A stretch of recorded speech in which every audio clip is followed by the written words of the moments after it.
Buenas tardes, mi nombre es Lorraine Joana Villalobos Morales y hoy les voy a estar hablando un poco sobre neuroanatomía. En primera instancia tenemos las etapas de la embriología del sistema nervioso central. La primera etapa es la fecundación. Es aquí cuando los 23 cromosomas masculinos, o sea X, y los 23 cromosomas femeninos, Y, empiezan a alinearse. Este proceso se da desde el cigoto. Bueno, allí empieza la nueva etapa que se llama gastrulación. Esta se subdivide en tres. En primera instancia está la gastrulación, la segunda la placa neural y la tercera el tubo neural. La placa neural o la gástrula es cuando el cigoto empieza a tupirse, empiezan a salir como unas conchitas, ahí se ven, y empieza como a hundirse, empieza a hacerse un hueco. De aquí esta se divide en tres: ectodermo, mesodermo y endodermo. Ectodermo es la capa más externa, mesodermo es la capa media y endodermo es la capa interna. Luego viene lo que es la placa neuronal. Esta placa neuronal con el objetivo de formar el tubo neural.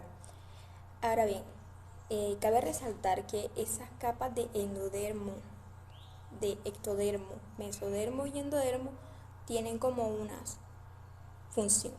En primera instancia, endodermo es la que dará origen a futuro al sistema nervioso central. El mesodermo da origen al sistema musculatorio o óseo y el endodermo es el que da origen a las glándulas sudoríparas. Ahora bien, este tubo neural va a producir o va a realizar un estrangulamiento y ensanchamiento, lo que producirá tres vesículas. Estas tres vesículas tienen por nombre prosencéfalo, mesencéfalo y romboencéfalo. Justo allí es que empieza la tercera etapa que se llama vesicularización. El prosencéfalo tiene dos nuevos ensanchamientos y estrangulamientos, originando dos nuevas vesículas.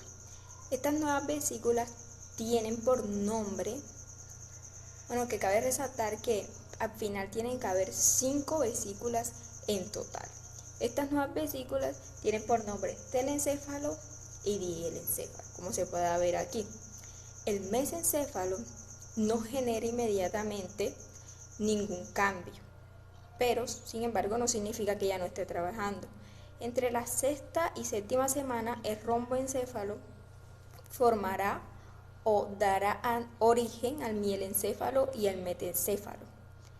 Bueno, esto se conecta a la médula espinal y luego empieza la cuarta etapa que se llama organización del sistema nervioso central. Se ejercen las estructuras, aquí se ejercen todas esas estructuras del sistema nervioso central.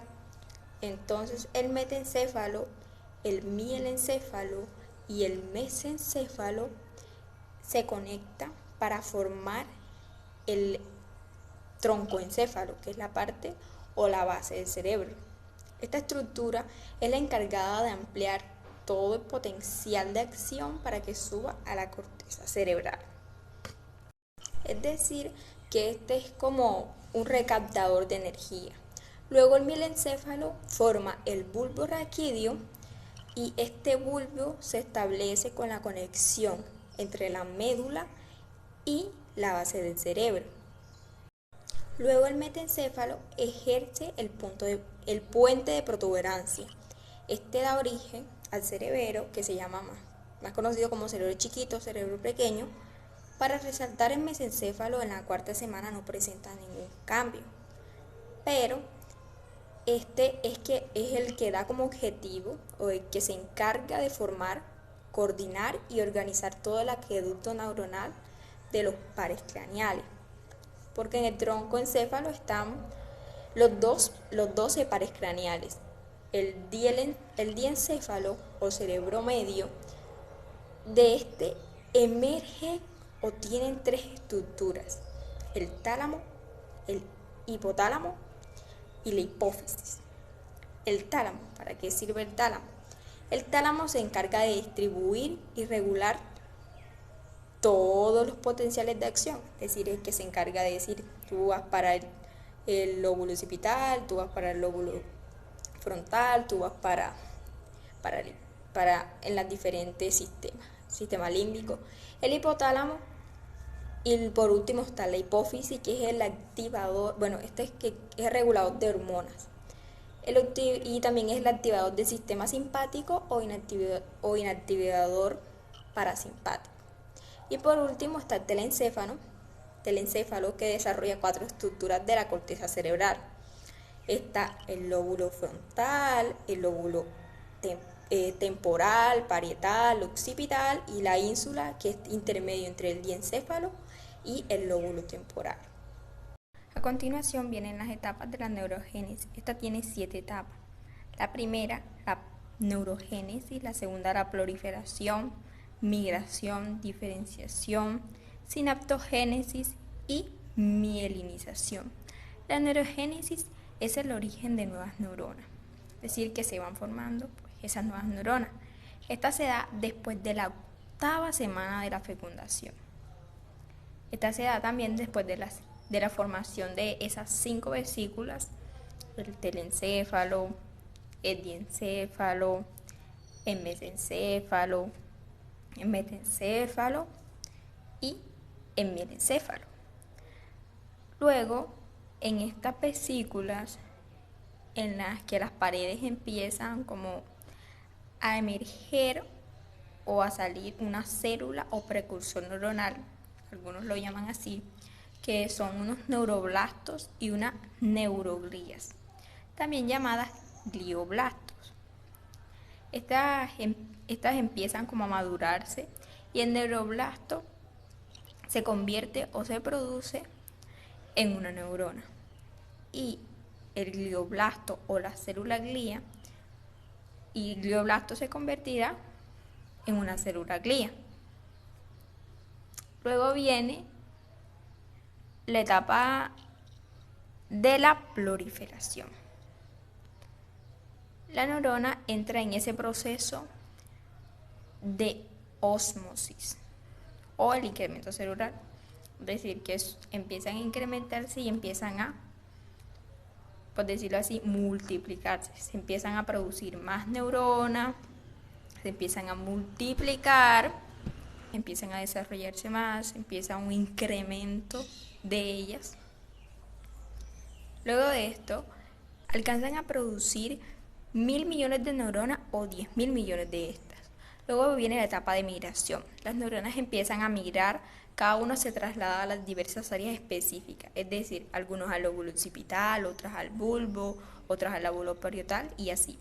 Luego viene la etapa de la diferenciación. Las neuronas presentan diferenciación. Algunas neuronas son unipolares en un solo sentido, unas bipolares en 2 sentidos o multipolares en varios sentidos, que conectan varias áreas distintas. Luego viene la etapa de la sinaptogénesis. Los axones y las dendritos de las neuronas empiezan a extenderse o a crecer y se conectan a las diversas neuronas de cada área.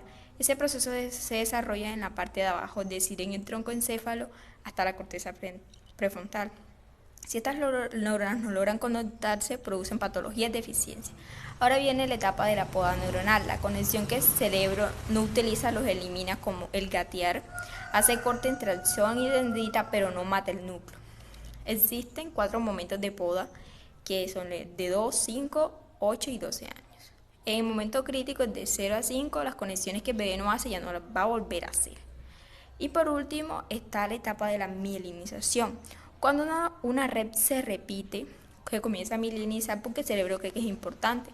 Algunas células glías producen una enzima llamada mielinización que sirve para proteger esa red. Además de eso, las neuronas son células especializadas que cuentan con una estructura funcional que permite la recepción, generación y propagación de impulsos nerviosos. Poseen además dispositivos que permiten ese contacto intercelular. Sus funciones están en transferencia de señales, recibir señales desde receptores sensoriales. Las neuronas se clasifican según su función en sensitiva aferente y eferente.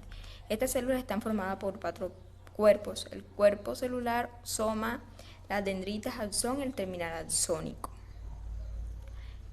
En esta siguiente diapositiva Está la función de la neurona según su estructura. Está la neurona sensitiva aferente, esta va desde afuera hacia adentro, es decir, desde la periferia hacia el sistema nervioso central. Y está la neurona eferente, es decir, eferente o motora, es decir, desde el sistema nervioso central hacia la periferia, de adentro hacia afuera. Sobre sus partes. El cuerpo, también llamado soma, es la parte central, es de forma esférica. En el interior presenta un líquido acuoso denominado citosol, el cual es una solución salina. Aquí está la estructura, ya sea el retículo endoplasmático, el rugoso, el liso, el aparato de Golgi, las mitocondrias, el axón, el cual es una estructura alargada, permite la transferencia de información en puntos distantes del sistema nervioso. Esto tiene 3 partes: el cono de implantación, el axón del punto medio y por último el botón terminal. El terminal axonar es el punto donde se pone en contacto con otras neuronas para poder transmitir esa información. Este punto donde se conectan se llama espacio sináptico. Y por último la dendrita, que son como las ramificaciones que emergen del cuerpo de la neurona y tienen la función principal de recibir mensajes que se transmiten a través de la sinapsis. Son como las antenas de las neuronas.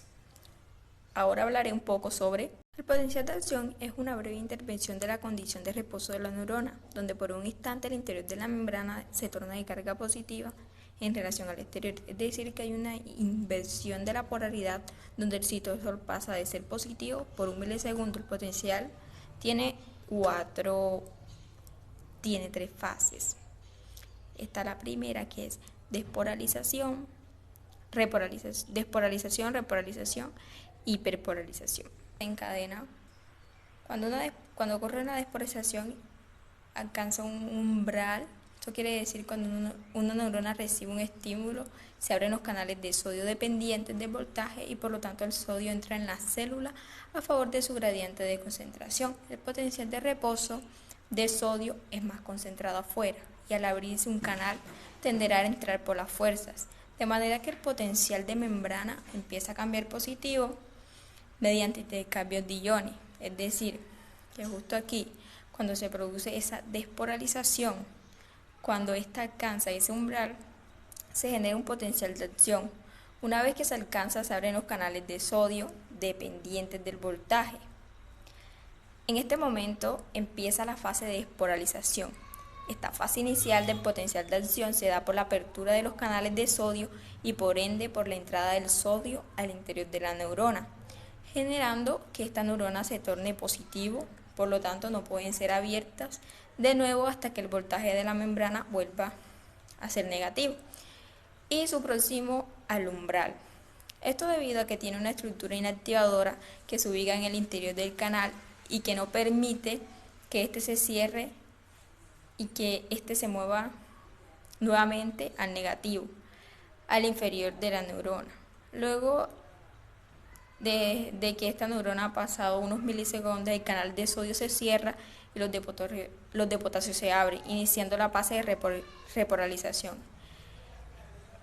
Empieza a salir de la neurona, haciendo que ésta se vuelva a estar negativa en su interior.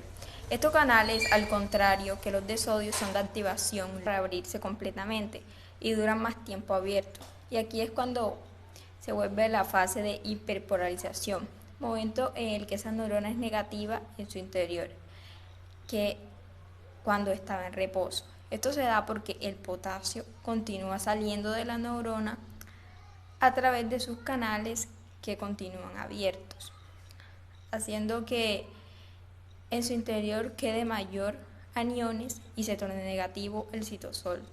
Una vez que los canales de potasio se cierran, la bomba de sodio-potasio es la encargada o tiene la función de que la neurona vuelva a su estado de reposo y esta está lista para un nuevo potencial de acción. Para describir la bomba de sodio-potasio, está formada por 2 proteínas globulares, una de mayor tamaño llamada subunidad y esta tiene subunidad A y esta tiene un peso molecular alrededor de 100.000 y su principal función es de transporte de sodio y potasio. Tiene 3 puntos receptores en su porción intracelular, es la que se ve allí a la derecha. Encontramos un sitio donde se fosforila esta proteína y un poco más a la derecha encontramos un sitio de fijación para la molécula de ATP. En su porción intracelular encontramos un sitio de unión para los iones de potasio. Son 2 puntos receptores para la unión de estos. También está un receptor de OABAína encargado de inhibir a la bomba de potasio. De soy potasio a la izquierda encontramos una proteína más pequeña llamada subunidad B. Su peso molecular es de 55 y la función es anclar toda la estructura de la membrana lipídica. Tiene 3 moléculas de carbohidratos y por esta razón también se dice que esta molécula de menor tamaño es glucoproteína. La sinapsis se divide en dos, sinapsis química y sinapsis eléctrica. Se estaré explicando según sus diferencias. La sinapsis eléctrica es la transmisión, se da sin necesidad de neurotransmisores, en cambio que la química sí necesita neurotransmisores. La sinapsis eléctrica es más rápida, la sinapsis química es más lenta. La sinapsis química de tipo eléctrica es de tipo bidireccional, mientras que la sinapsis química es de tipo unidireccional. Las neuronas están separadas por la sinapsis eléctrica en 30 nanómetros y la sinapsis química entre 20 a 30 nanómetros. La sinapsis eléctrica es más rápida y la sinapsis química es más lenta. También es que la sinapsis eléctrica no genera ningún gasto de energía, en cambio la sinapsis química sí genera gasto de adenosín trifosfato.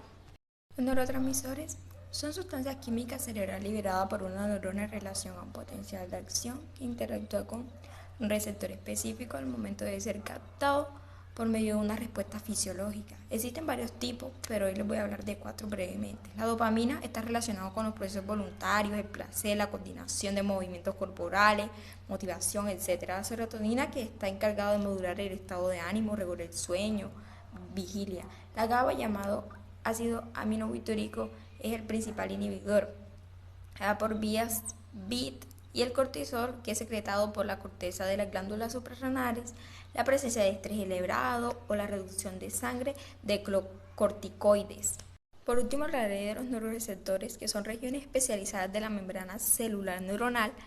Los canales que la membrana atraviesa en estas regiones pueden ser disparos o gastillados. Estas se abren o se cierran, cambian el potencial eléctrico de la membrana, además son complejos proteicos y reconocen señales y ponen en marcha los mecanismos de respuesta celulares. Bueno, aquí están las referencias y muchas gracias.